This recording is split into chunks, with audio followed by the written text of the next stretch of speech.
Hey guys, this week's podcast features Nick Guy, a freelance writer for Serious Eats and The Sweet Home. Nick came down, talked about volunteering for various events, his love of craft cocktails, and what makes the perfect Banh Mi. Let's get to it. You make me feel self-conscious about my volunteering and that I don't do enough for the community. And that's not even a joke. Like you do a lot. Like you're a pretty busy guy. Yeah, I do try to. I like being busy. It goes back to, when I was in high school, I did student council and everything I did. Oh, really? That, yeah. And then when I was in college. Were you elected? Yeah, I was elected. I think I was vice president for 2 years and then president for a year. Nice. So it was one of the, I don't know, I've always liked just doing stuff. And then when I got to college, I did the concerts and I did the activities and all that there. Yeah. So you got into event planning? Yeah, that's where a lot of it came from. Is I remember at my freshman orientation at the activity day they have, I went up to the activities booth and I said I want to do the concerts, and then at the end of my freshman year I got elected to do it. That's pretty quick. Yeah, I really wanted it. I knew from the get go, and yeah. So I've kind of carried that over to now. With B Team, with units, with TEDx. It's stuff that I really like doing, and it gets to give back a little bit. So because I was looking at it, and I saw that you were part of TEDx, and I've seen you up but the Wing Fest and stuff like that, and pretty much every food event I go to, and I'm always like, I should volunteer to do some of this shit, but it's cool. It seems like a neat thing to be a part of. Yeah, and there's a lot of different ways to give back, is what I always say. It doesn't have to be showing up to an event. It doesn't have to be giving cash. You can do it however you want. So I try not to be like, oh, what I do is better than anyone else. You don't come across as preachy at all. No, it's just me, critiquing myself, basically. Well, hey, if you ever want to get involved, you know where to find it. You know what? I think next year we're in the process of figuring out what the hell Buffalo Eats is going to be in a couple of years. And we're definitely going to scale back, and I want to do more of that. I want to be more volunteer-y and be a part of events coming. Yeah, I have an idea for a couple things that if you wanted, could happen, could fit into the whole Buffalo Eats thing. Yeah, I think we've maybe talked about some of these things. Once or twice. Speaking of events, you just recently got back from your the Portland Cocktail Week? Portland Cocktail Week, Is that what it's officially called? Yeah. That looked pretty freaking awesome. It was really cool. So I went out there. It's an event. It runs from Sunday to Thursday. Okay. I'm sorry, Saturday to Thursday. All right. So I got into Portland late Friday night. Yeah. Have you been to Portland before? This is my first time. Because it's like a foodie mecca, basically. It is. Foodie and craft cocktails, too. Really? Yeah, there's a lot going on there that people might not expect, but there really is. Nice. And so the idea behind Cocktail Week is it's for bartenders by bartenders. Okay. And this was the 4th annual Cocktail Week out there. Okay. And the core of it is Portland Bartenders Institute, where they have on Monday through Thursday classes. Really? They actually have it split up into 4 different majors. They have core curriculum, electives. It's pretty hardcore. It's really cool. I love this. It's also a big party, though. Bartenders go to meet up. There's about 260 bartenders that are taking the courses. Okay. And then about 1,000 more that show up just to hang out and party. To meet reps and stuff like that. Exactly. And so many of these bartenders, they only see each other a couple times a year. But if they have the opportunity to get together in Portland to hang out. Yeah. And there's a lot of really cool events. They do these bar mashups where they'll take bars from other parts of the country, bartenders, and have them behind the bars at bars in Portland. So you can see Pouring Ribbons from New York. Oh, that's huge. Yeah. Yeah. They do some really cool stuff like that. Yeah. That's I would love for Buffalo to get to that point.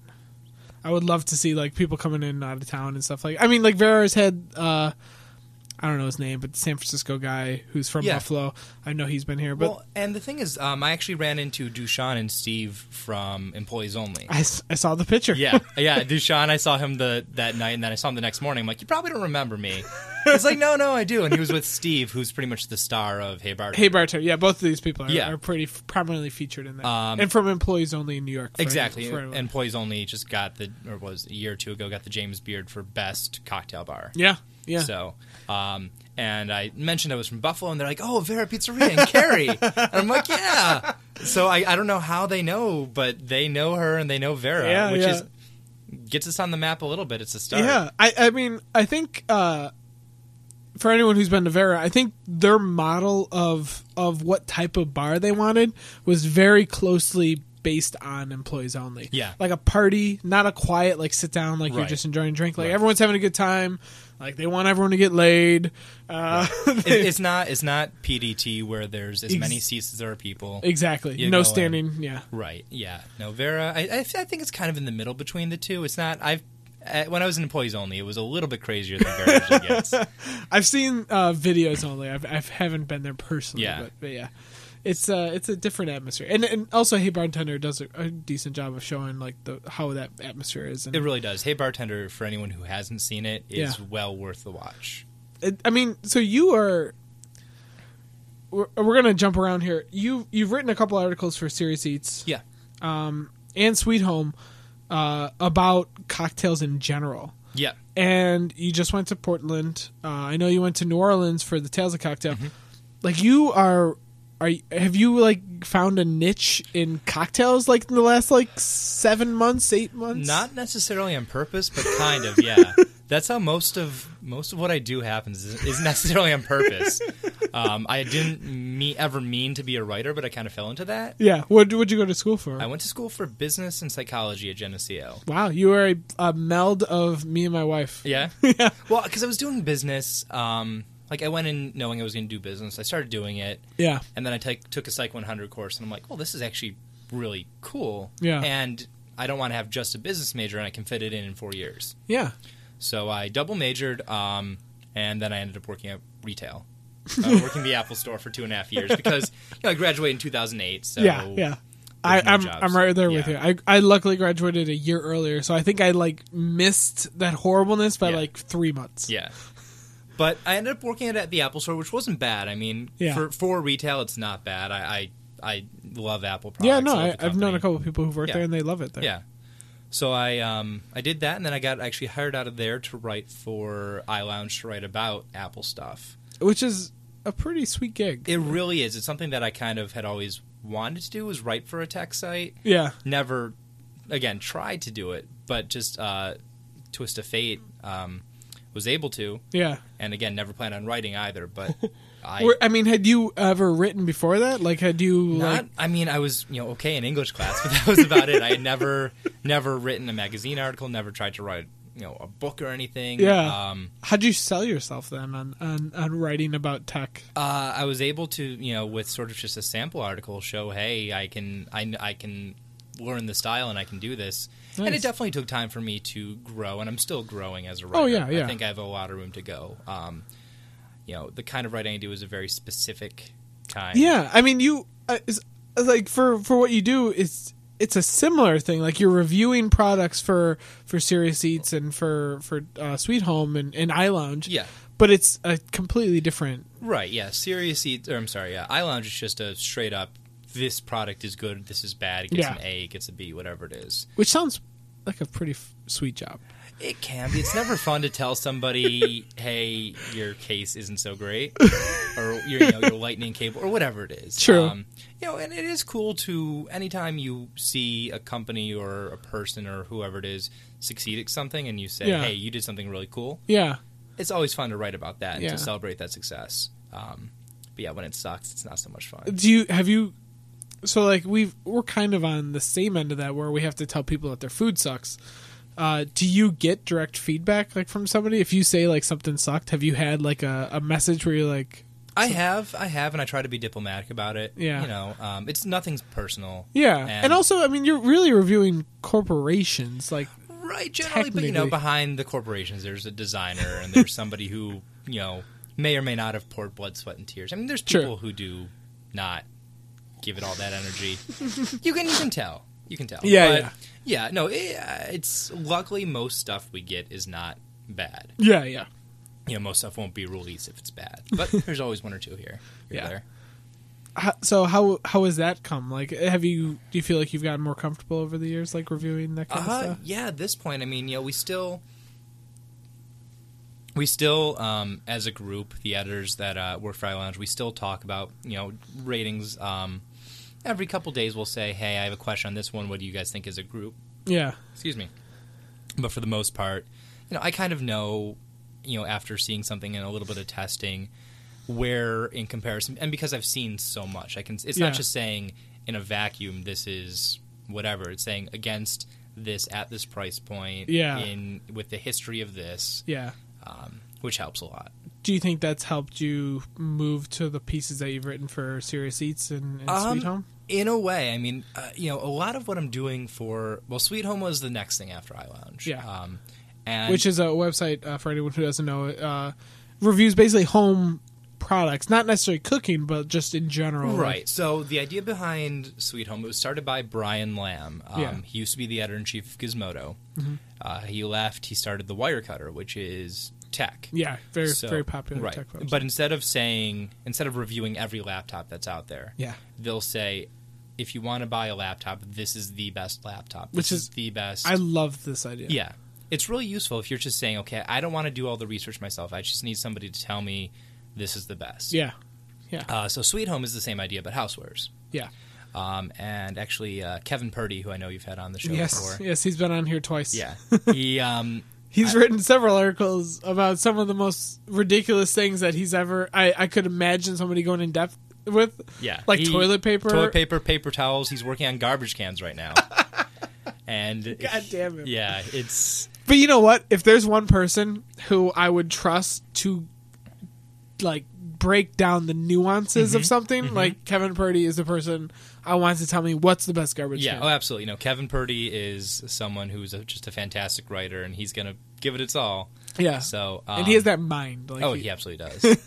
But I ran into him actually at one of the omakase dinners. Oh, yes. I believe I was at that dinner. Yeah, you were. That was the the Caribbean-themed one? Yes. The fish. Destination, I believe it was called. Yes. Which was great. Yeah. And he casually mentioned to me he was going to start writing for the site. I said, hey, do you mind throwing my name in? Nice. And Brian knew my work from iLounge. They had quoted me on Wirecutter before about iPhone cases, of all things. And so I was able to get that job. So I said, I just sort of threw out to them, hey, I guess I could do barware. Yeah.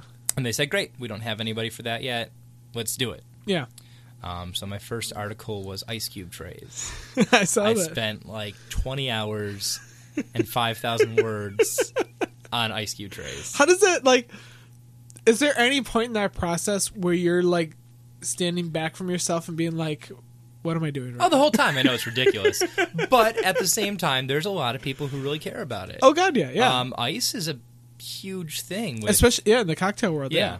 Getting big, clear ice is like the goal of any bartender. Yeah. You read about the aviary. There's actually a video online about their ice program. They have a dedicated ice chef, pretty much. Yeah. They have like 24 different kinds of ice on a given night. I love everything about the excess of that bar. It's fantastic. Yeah. I mean, cocktails are like $25, but whatever. Like, right. I mean, regardless. They're carving ice cubes out of 300-pound blocks. They literally chip cubes into spheres in their hands. Like, it's ridiculous. But it's great. Yeah.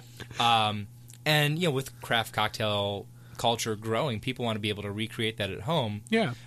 So with a thing like an ice cube, where you don't have to buy expensive ingredients necessarily, the cube we ended up recommending was the Tavolo King Ice Cube tray. Which I was pumped that I actually owned it. Yeah, a lot of people do. It's what they use at Vera. Yeah. And, we talked to a lot of bartenders from across the country who said this is what they use. Talked to, Jim Meehan, Chad Solomon. Talk to some VIPs. You know what? It's just about asking them. It really is. I was surprised because I've never done this sort of research like this. Yeah. Because with all the other like products that you're reviewing, it's kind of just you on your own. Right. I'm supposed to be the expert. Right. Yeah. Whereas with this, Brian's very clear about we're not the experts, but let's get the information from the experts so that we're unassailable. Yeah. So, reaching out to people and just saying, either to them directly through their websites. Yeah. I think to get Jim, I spoke to the developer of his iPad app. Oh, nice. Yeah, and they said, hey, here's his contact information. And I don't mean to play this down, but Jim Meehan is like probably one of the most like 5 famous cocktail people in the United States, at least. I'd say he's up there. Yeah. I mean, PDT is pretty big deal. It is. Yeah. He's all over the place. You've seen it. He's been doing things with like Google, and he was in Hey Bartender. As well. I mean, he had a whole section in Hey Bartender. Yeah, absolutely. He's also the nicest guy in the world. Like a lot of these bartenders are just such nice people who want to help, who don't mind giving up half an hour of their time for an interview. That's awesome. So it's cool. So we talked to these bartenders. We got this, and I tested at least half a dozen different ice cube trays. That's for how are you testing these ice cube trays? For that specific one, it was mostly about melt. Okay. So I was seeing how quickly they how quickly they melted, how much they melted over a given amount of time. That sounds insane. I have pictures of me with just red Solo cups lined up, and but ultimately, I think I know we made the right choice. Yeah. And there are always trolls who want to say it is the internet. Yeah, but we've actually since then added to the piece with. Probably doubled it with just science behind ice melt. Wow. Which I will take no credit for. That was the science team at Sweet Home. And a lot of it's over my head. But again, it's to be completely unassailable. Yeah. To say, yeah, we're right. Wow. Yeah. That's pretty crazy. Yeah, and that was cool. That was actually one of the first articles up when the site launched. Yeah. So it's cool to start out that way. I remember seeing your Twitter feed and you were posting pictures about it. I was like, oh, nice. I was excited about it. It was, it was a lot of fun. As much as there's an element of silliness to it, it is something useful. It is something people care about and have an opinion on. Yeah. It's actually funny. If you go on Amazon now and you look up, the Tavo ice cube tray, you'll see, the towels Sweet Home recommends and the nail clippers they recommend and the, customers also purchase section. So I like to think we had an effect. Yeah. That's pretty great. I know that's part of the Sweet Home thing is a lot of their thing is referring people to Amazon and stuff like that. Well, that's the business model, yeah. So instead of ads, it's a lot of affiliate which links. I like a lot. I think that's really smart. But I was when you posted it, I was like, I did a fist pump. I was like, yeah, I own that. Oh, absolutely. No, because I had it for a year on recommendation from a friend, and I had been very happy with it. So why did you? How had you already become interested in cocktails before that point? You recommended maybe doing barware. Were you kind of into that just at home? Oh, yeah. A good friend of mine, Jeremy Horowitz, really got me into craft cocktails. Nice. He knows a lot about the subject. And, he does. And he sort of lit the fuse in me, and since then I've been into it. I've been lucky to visit a lot of places with some great craft cocktails. Yeah. It's just such a fun culture, and there's so much history to it. Yeah. There's so much, obviously going back to Prohibition and even before then. Oh, God, yeah. So I just think it's such an interesting topic. It's fun. It's social. Yeah. It's tasty. Yeah. I saw you at the one that James Roberts held, the event at Mike A's. Yeah, the liquid nitrogen. Yeah. Which probably was a little before that. And that was that was sort of during the whole thing. That was earlier this year, wasn't it? I think so. It all blends together at this point. I know. But no, that was really cool, and it's nice to see that there are people in this area who care about it and who are doing it right, in my opinion. I was going to say, has that even helped maybe more? Now that Vera is a thing, which has been for 2 years now, but Mike A's is also doing some good stuff. It seems like if you were interested in craft cocktails and then you realize, there's two places that are doing really good craft cocktails, I feel like that would keep you going even more. Oh, absolutely, yeah, because it's not sort of a nebulous concept. It's something that exists here in Buffalo that I can actually see in person. Yeah.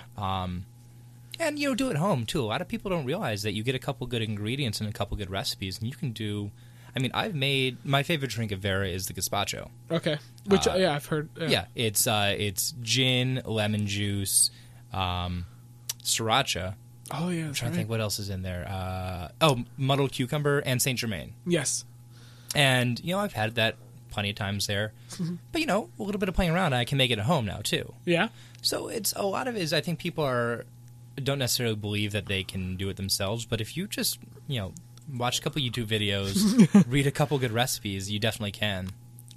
What does your bar look like at home? Do you have a pretty nice selection? Right now my bar is a four-shelf cabinet, which is pretty full. Jesus. I thought I was a baller with my minuscule whiskey selection. But it's funny. A couple of years ago, I asked for a liquor cabinet for Christmas from my parents. Nice. And I'm pretty sure my family thinks I'm an alcoholic. Yeah. But I said, hey, I just need, a couple bottles. I'm getting into this. I want to get started. I want a couple bottles and a cabinet to put them in. Yeah. And since then, especially with Serious Eats now, it's grown pretty exponentially. And so it's pretty much the top shelf is bitters and barware. Yeah. And then the rest is all just bottles. That's impressive. Yeah. I mean, we also are lucky that we have Kegworks, which is like a mile away. Yeah. And selling, I mean, we have the store now and selling pretty much every barware you could think of or absolutely. want. Kegworks is great. And then in terms of actually getting booze, we have Premier, which is... Yeah.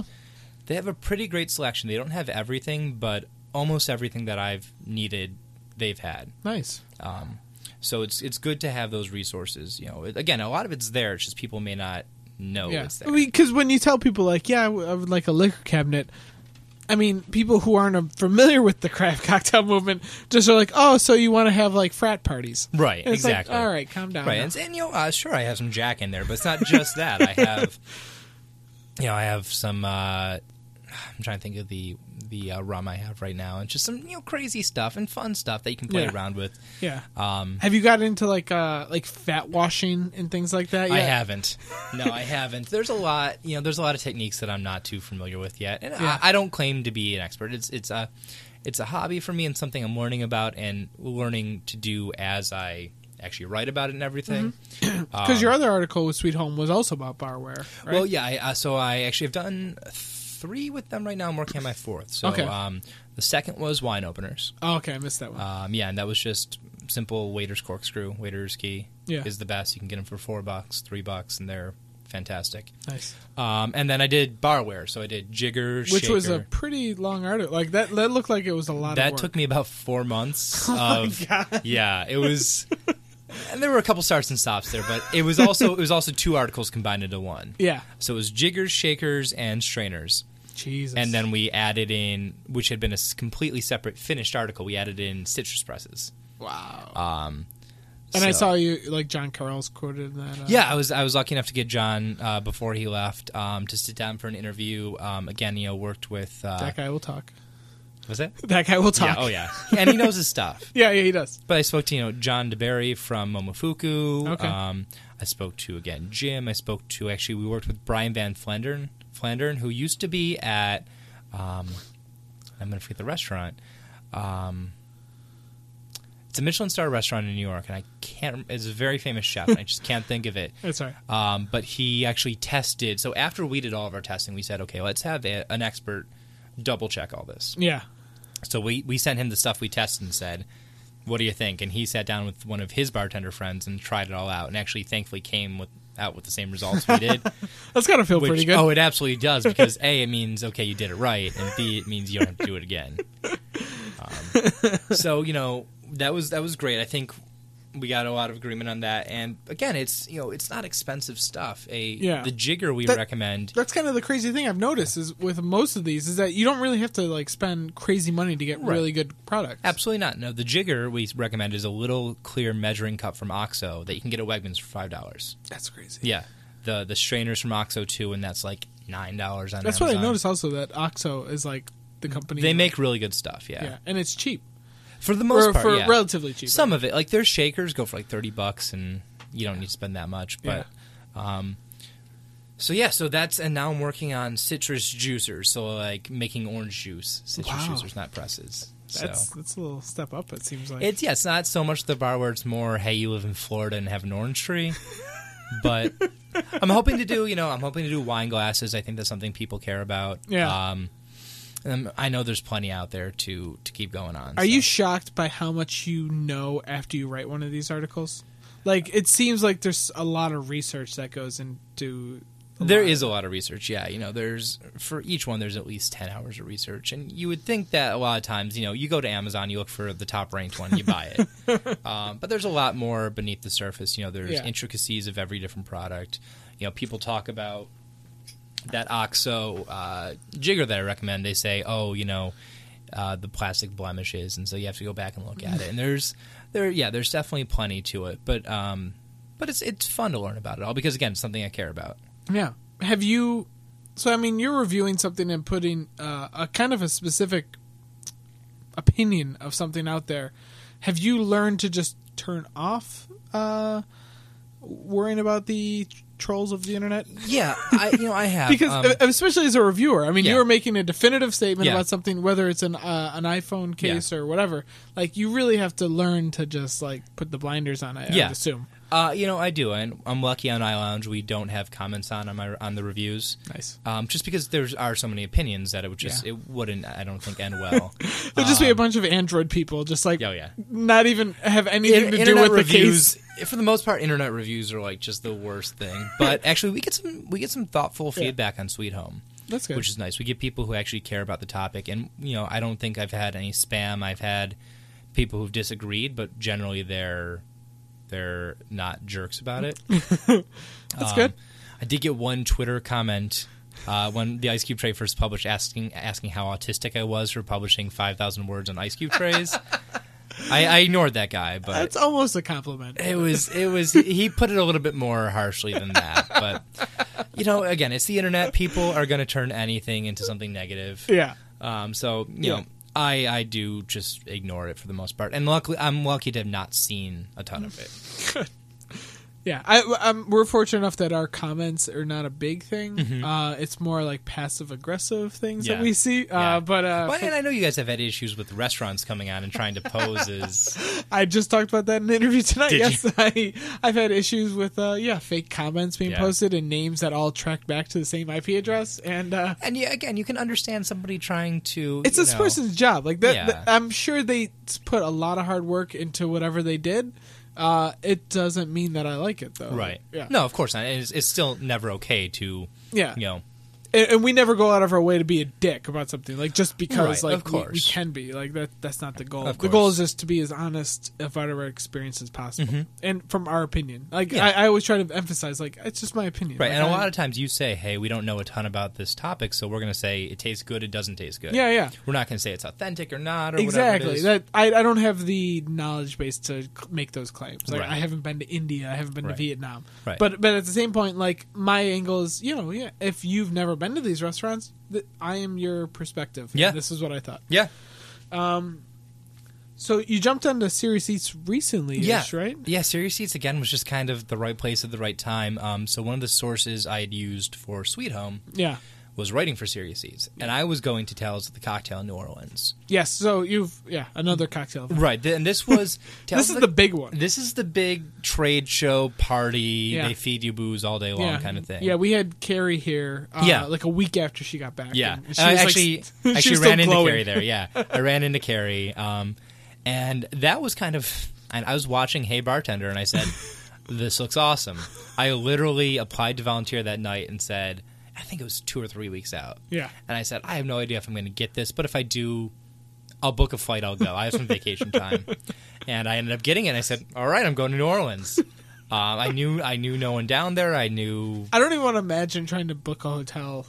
It actually wasn't too bad. I was like half a mile away. Oh, wow. Maybe a mile, but it wasn't too bad. I would have assumed it would have been horrible. But and it was kind of a crappy hotel. I did find a roach one day. Yeah, whatever. But it was a bed to sleep in, That's, yeah, exactly. So I was down there for like 6 days. Nice. And that is literally, you get up in the morning and it's mostly centered around this one hotel. Yeah. So Absolute has a Bloody Mary cart. Nice. And so they have like 2 different kinds of Bloody Marys, and they have just this huge like toppings bar for it. Anything you want, sriracha bitters and vegetables and olives and pickles and whatever you want. Jesus. So you start out there, and then throughout the day they have different sort of sessions where they have different brands representing different cocktails. Yeah. Some will be themed, like there was one that was all aperitifs or all bourbons, or sometimes a company will have an entire room, so you just hop all day from here to there doing that. That's pretty awesome. And then they have classes. Yeah. So you can sign up to learn about, tequila from... the one session was Amy Stewart, who was in Buffalo at Mike A. She wrote the Drunken Botanist. The Drunken Botanist, yeah. It was her, Don Lee from Cocktail Kingdom, who was a genius. He used to be at PDT. He helped develop the bar program there. Nice. And a few other folks, who know every single thing about tequila. So what are you going down there for? Like, what were you... I went for fun. I said, I think this is going to be a cool event. I'm going to go check it out. Were you going... But, I mean, were you trying to, like, learn anything about cocktails? Or were we just going to be like, whatever, like, let's just figure it out? It was... When I first signed up to go, it was really just, I'm just going to go and have fun. And then I realized, hey, I can meet some people. I can turn this into something I can use for Sweet Home. Yeah. And then, like I said, I had used a source for Sweet Home who was writing for Serious Eats. So I sent him an email a couple days before I went and said, hey, any chance that they want a story on this? I'm going. I can report on it. He said, no, but let me pass your name along to our editor. And she, I guess, saw my work, and she said, hey, well, if you'd like to, pitch me some ideas, feel free.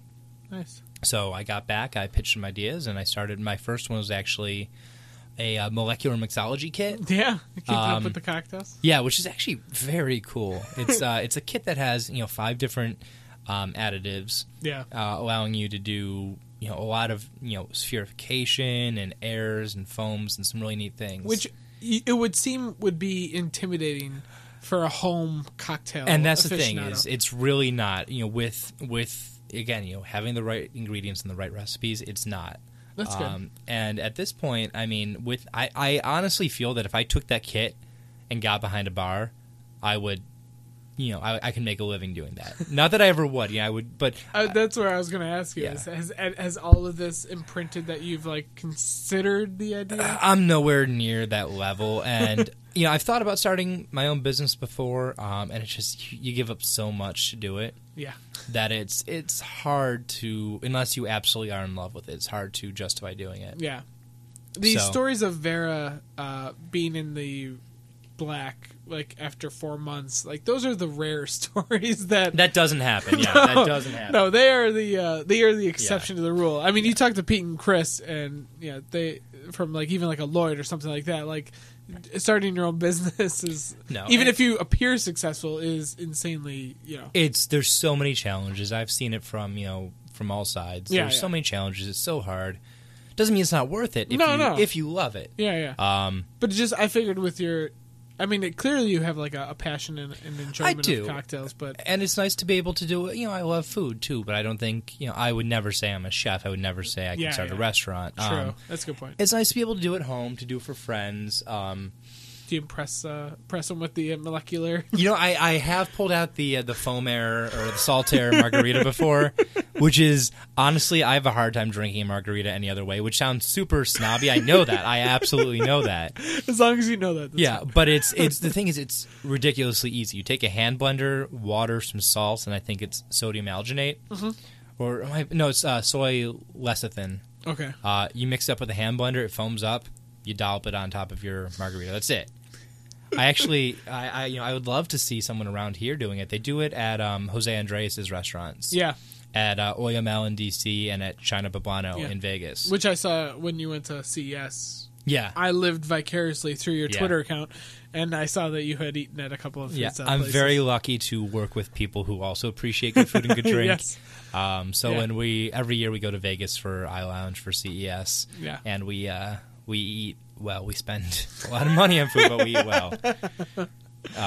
He's ridiculous. But that's the thing is you can spend $12 on that cocktail. And it's a great cocktail, but you can also make it at home with, you buy some good tequila. Yeah. You buy some good triple sec, and you squeeze a couple limes. It's not, people see it as this crazy thing. Yeah. It's really not that crazy. Yeah, they imagine the beakers and the centrifuges exactly. and things and like that kind of stuff does exist in modernist cuisine. Yeah. Booker and Dex, the one place in New York City, they it's a science lab, essentially. It is, and I think a lot of what they do, it does come out in the drink. A lot of it's for show, though. The red hot poker. Oh, yeah.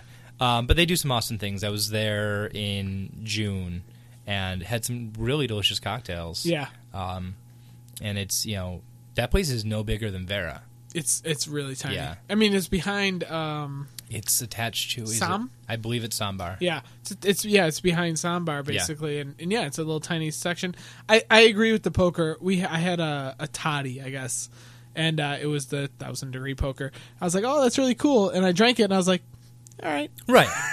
And, a big part, you eat and you drink with all 5 senses. Yeah. So, and one thing I learned when I was at Portland Cocktail Week is, bartenders really take the stance that they're on stage while they're behind the bar. Yeah. So if you can add some theatrics to it, great. Yeah. And that keeps people interested as long as you're not, putting out a crappy product and just trying to put a show behind it. True. I think locally, that's why a lot of people would maybe go to Vera before they go to Mike A's where I think Vera is definitely more of a show. Mm-hmm. And I think Mike A's is more of a technical. Yeah. I don't want to say sciencey, but like what Tony does there is pretty methodical. Yeah. Now let me actually ask you, because talking about mixology, is it open still, this mixology bar on Forest? No. So that was a bar. They thought mixology was a neat name. They never served cocktails, and it burned down within 3 months of it opening. They didn't burn down. The apartments behind it burned down. Oh, okay. Because I had heard about it when it was starting up, and I heard not great things about it. Nope, not so much. And I always want to check it out. And every time I drive past Forest, I'm like, I don't know where this place actually is. And and I looked at their menu. It didn't seem like they were doing mixology. No. I think they enjoyed the name. Yeah. I think the inside was like kooky. It was supposed to be like kind of crazy. Okay. But as far as actual mixology, we're pretty much left with Vera, Mike A's, Lombardo's is doing some things, and Bacchus, I guess, is doing some things. But yeah, for the most part, it's pretty much Mike A's. Yeah, I would love to see, and I think if you talk to Tony, if you talk to Carrie, they would be happy to see more of that pop up. They just want more places to drink. Like, they themselves want places they can go and drink. Well, it's like if you talk to Pete and Chris, or you talk to Chris from Roaming Buffalo, or you talk to any of the food truck folks, they want more food trucks. Yeah.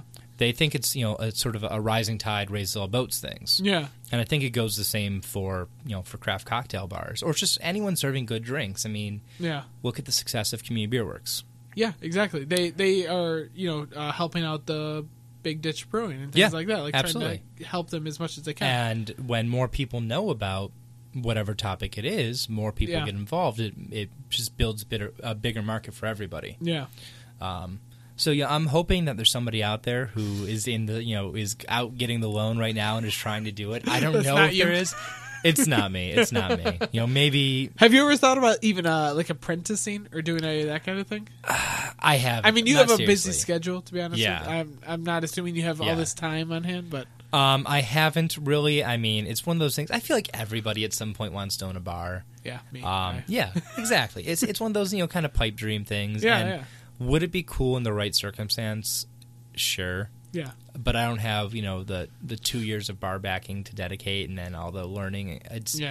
And it's, you got to do it right, and I respect that, and I don't think so. I mean, even if you look at Vera, their newest bartender, Will, was a bar back for at least 9 months. Yeah. I mean, he literally had to work his way up through the ranks to officially get promoted. And they weren't just going to promote him just because they needed to. Like, it was like, you have to prove that you can do this. You have to be ready, and you have to, to know how to do all the mise en place, and you have to know... And Tony, I'm sure, the same way at Mike A's. Yeah. And that's how you get a quality product. These aren't just people, shaking up drinks or shooting, tonic out of a gun into a plastic cup. Yeah. Which has its place. It's fine. I mean, Listen, we all have to drink somewhere. Frizzy's is my go-to bar. I have no problem with that. Yeah. You're not getting any type of molecular astronomy. No, you're not. No. And that's fine. Everything, just like, I would love to eat at, name any great restaurant here, any Momofuku restaurant any day of the week, but I'll also go to, Duff's. I'll also go to Gabriel's Gate. Yeah. I'll also go to, I had Five Guys for dinner tonight. It's tasty. There's a time and a place for everything. Yeah. I think a lot of people, when you start to talk about knowing food or drinks, in Buffalo, there's still this issue of snobbery where they assume that you're like speaking down to them when you like talk about things. But like, I try to emphasize, like, listen, I will still eat a sloppy ass buffalo pizza. Oh yeah, absolutely. I understand it's like sloppy and greasy and gross to 98% of the country, but I will still eat that because like it's whatever. It's comfort food and it's its own thing. And on the reverse side of that, I completely understand if somebody walks into Vera and says, "I've never heard of half the ingredients in this cocktail. It cost me $10. I don't want to spend the night here." Yeah. I get that. Yeah. But I think if somebody goes and says, is in the right mindset and tries it, I can't see anybody really being upset with the results. Yeah, yeah.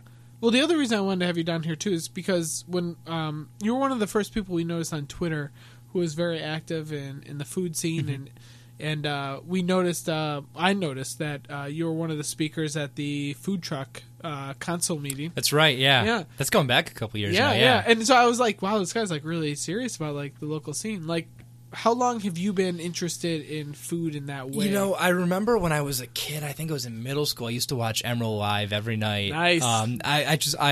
For a long time growing up, I thought I wanted to be a chef. I remember meeting Mr. Food one day at the mall. Nice. I was heartbroken when I found out Mr. Food was not from Buffalo. I know, right? I did not know that. Especially, I met him. I'm like, okay, he must be from here. Yeah, but yeah. No, when my mom told me, I don't know when she told me, but when she told me, I was like, wait. Yeah, right? Mr. Food's not a Buffalo guy? No, he's a Buffalo institution, of course. But yeah, no, I was just as surprised as you. So, it was always something I liked, and I never got too crazy about it, but I liked it. And then... it was really the last couple of years that I got really, really into it. I think once I got back from college and I really was going out on my own to, dinner with friends and really appreciating it. Yeah. Especially the last 2 or 3 years, it's grown a lot. Well, I mean, you are, I would say that we're kind of together in that when we ever go somewhere, my first thought is, where am I going to eat in this city? We've talked about Toronto and we've talked about things like that. In New York City, do you think that it's important for people in Buffalo to try out these, like go to another city and try out restaurants to properly appreciate things? In a sense, I think that if you're going to Toronto, say, you don't want to just go and eat at the TGI Fridays there. Oh my God. And just like you wouldn't stay in your hotel room watching TV the whole time. I think it's just part of it. Yeah. It doesn't mean you need to go and get a crazy expensive meal. No. Canoe or something like that, which is like $300 a plate. Right, of course not. But you'll walk down Queen Street and go to Banh Mi Boys. Amen, Banh Mi Boys. I love that was one of our first bonding moments. I think it was talking about Banh Mi. Like you are a Banh Mi fan. More than most people I know. Yeah, I really do. I think I had my first Banh Mi one of the first times I had pho. Okay. I think it's back when 99 still had Banh Mi. Yeah, which I think everything was good. I wasn't a fan of the roll, but everything inside the roll was very, very good. It was years ago that I had it, so I don't even remember, but I remembered I love these flavors. And then I don't remember where I had it in between. Yeah. But I just love that it's this delicious roll, these big flavors, the cilantro and the sriracha and the funky carrots and daikon and the meat. It's all these big flavors combining. Like, I just love that. I think it's a delicious sandwich. Are you upset that Buffalo... So I like what the black market guys are doing. The roll has, I would say, peaked and valleyed over years. They've had different bakers and things like that. And I know Nickel C. Chef does a good one, and Niagara Seafood. Niagara Seafood, the toppings are pretty good. The roll is more of a softer roll. But do you crave a banh mi? I mean, I've met very few people who are as diehard banh mi fans as you are. I would love a place to go and get a good, consistent banh mi. And the thing is, it's not a fancy food. You go anywhere and they cost $3-4. Oh yeah. You go to Chinatown or whatever in whatever big city, and they're pretty cheap. And that's the thing with Vietnamese food in general, from what I've seen. And again, I don't know a ton. I've never been to Vietnam. But I've tried to seek it out around the country. Is it's usually pretty cheap. Yeah. Pretty tasty. So I would love if there was a fast casual place that did it. Like Banh Mi Boys, I think has the exact right setup for it. I would kill to copy Banh Mi Boys and bring it to Buffalo. I've actually tweeted at them. I'm like, hey, are you guys franchising to the States? I've emailed them. They've never answered. Or I think if there was a truck that was doing just Banh Mi. Dedicated Banh Mi. Yeah, I mean, I think it's great that the guys on Black Market are doing it and getting the word out there. Yeah. But they focus on a lot of things, which is absolutely fine. They have arancinis and salads right. and all that other stuff. Right, but there's a lot of trucks around the country that focus on just Banh Mi, or just Vietnamese, or just Asian even. And I think the market's there for it. Yeah. And I've made it at home. Really? The roll's the hardest part. Yeah. Getting the right roll is the hardest part. Yeah. But I've made just pork meatball and lemongrass chicken. Nice. Everything it's mayo, it's cilantro, it's again pickled daikon and carrots. It's easy to do. Yeah. It's not hard to do right. Someone just has to do it right. I'm with you. Yeah. So to get back to your point, I think that it's worth. I think that a city is represented by its food as much as it is its landmarks. Yeah. Its museums, whatever it is. So I'm not saying go and break the bank and make that. I would never travel somewhere for the food. I say right now. I generally would not travel for the food, but when I am somewhere, I want to eat, what's good, what the locals are eating, just to see, I mean, I went to Stumptown in Portland because that's what everyone says is fantastic. It was a good cup of coffee. It wasn't worth $6.25 for a cup of coffee, but it was good. Did you go to Voodoo Donuts? I was going to, but the line was like 2 hours, and I don't. Goddamn Food Network and all that. I don't really like donuts that much. The best donut I've ever had is actually at Orchard Fresh. They have a pretzel donut. Have you had a chance to have it yet? Not yet. No. I've only been to Orchard Fresh like 3 times. It's in Orchard Park. Where I grew up, there's really no other reason to go to I feel like they're opening another one. I feel like I heard that. There was rumored to be one in Clarence, I believe they were looking at. Which makes sense. Yeah. I think they're just going for the richest neighborhoods they can find. Yeah, which is that concept. It makes sense. Yeah. And Clarence is still far enough away from the Trader Joe's where they're not... Yeah. Yeah, but they do this. It's a pretzel donut, so it's like pretzel on the outside, donut on the inside with chocolate frosting and chocolate shavings. Yeah. It's delicious. So, but I hear everyone rave about Paula's. It doesn't do it for me, and I know that's a contrary opinion, but it's like biting into sugar for me, and I just can't do it. It is a donut. Yeah, it's a very sugary donut. It's more sugary than a Dunkin' Donuts or a Tim Hortons donut. It's of course better than those, but it's too much for me. I can never eat like a whole donut. I guess we will agree to disagree. That's okay. I understand why people like it. Just yeah, that's all right. I guess we can start to wrap this up again. I feel like you're giving me daggers right now because I don't like Paula's. Not at all. I understand. I think you're crazy, but I understand. Paula's is not for everyone. For 98% of the people, yes, it's great. But for you, whatever. Everybody, and that's what it all comes down to. Everyone has their own tastes. No one's right or wrong, except for a few things. I mean, what do you see in your food writing future? I mean, do you want to keep doing these types of things? I mean, yeah, obviously your main gig is with High Lounge and interviewing, that kind of stuff. But would you like to see yourself reviewing more or doing things like that? I'm lucky. I'm really lucky to have the opportunities I've had with both Sweet Home and Serious Eats. I would love to continue that. Yeah, I don't plan on taking any other jobs on. Yeah. Just because 3 is enough right now. You only have so much time. Yeah, exactly. And all that I do after 5 and on the weekends. Yeah, yeah.